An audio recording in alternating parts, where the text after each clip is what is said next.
Kesên ku tovên azadiyê di hest û mêjiyên wan de hatibe çandin, tenê yek carî jî henesayeka azadiyê kişandibe, wê demê ne gengaz e ku bikaribe bê azadî bijî. Ji lewra jinên welatê Resen, di oxira kişandina henesayeka azad da, gelek berdêlên bi nirx û hêja didin. Hevrê Guneş Bûtan weke her jineke ku ji bo bikaribe henesayeka azad bikişîne û jiyaneke birûmet bijî, riya şûreşê hilbijar û bû şûreşgera welatê xwe.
Hevrê Guneş Bûtan di sala 1998 da li bajarê Stûpî dayîk dibe. Di nava malbateka welatxwarêz ku xwedî hezarên pekrawanên welatin de mezin dibe. Hevrê Guneş bi guhdarkirina serpêhatiyên pekrawana dibe şûreşgera welatê xwe.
Sala 2015 da Hevrê Guneş bi dilxwazî û bi biryardariyeke xurt tevlî nava refên azadiyê dibe. Hevrê Guneş her birûkeniya xwe serkeftin pêşwazî dikir û bi peywera xwe yê şûreşgerî bi dilwêrekî li hemberî dijmin dibû mertal û di pêvajûya herî zehmet da bi vîneke bêhan pate kuşîn kir.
هفره گونش دی پنگاوا رزگارکرنا باجار دیره زوره دا جه خوا دگره و دوی پنگاوه دا به دلویرکی شر دکه و دگلک جهن ازار دا وک هر جنک پیشنگ رولا خود لیزه و جهوردور خارا دبو چافکانیا هیوی و سرکفتنه.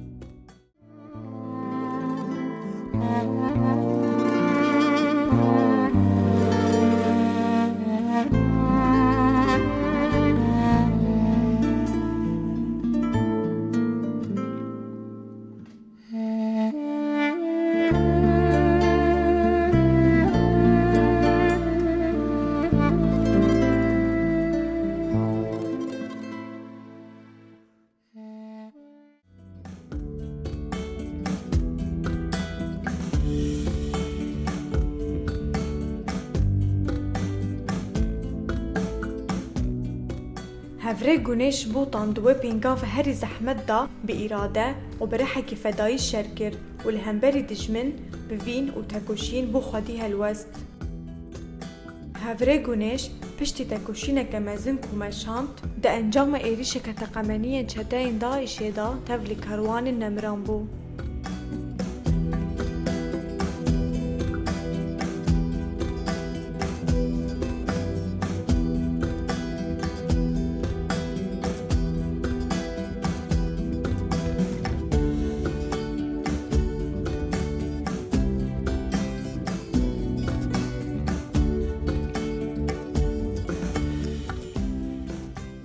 سوز و قسم هر شروانه که دلویرک اوه که ویل همبری هیزن داگل کرد برحی آبوی تکوشین بلندتر بکن و سرکفتن مسوگر بکن.